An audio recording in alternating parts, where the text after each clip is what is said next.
kaya mapapakalma yung inilalak ang pinto kasi daw may mga hapon. Yun, normal yun sa dementia. Parang si tita ko. Mga ano naman yung rally.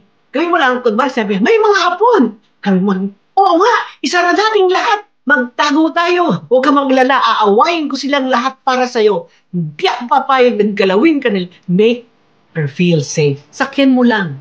Kasi pag kinontra mo, sasabihin niya na wala akong kakampi, walang naniniwala sa akin. Pero kung sabihin mo, nasa namang hapon? Okay, sabihin mo, anong gusto mong gawin ko sa kanila? Sabihin mo sa akin, ako lalabas dyan. Tapos lumabas ka, sigawan mo yung mga hapon. Go on with it. Pero isipin mo rin kung lagi nangyayari yan kasi tingnan mo yung ano yung trigger. Ba't kaya iniisip yung hapon? Baka may nakikita siya or what. Siguro nung story niya nung araw, takot siya sa hapon. Ina-associate niya yung hapon sa fear. So may kinakatakutan siyang iba. But again, go along with it. That will work.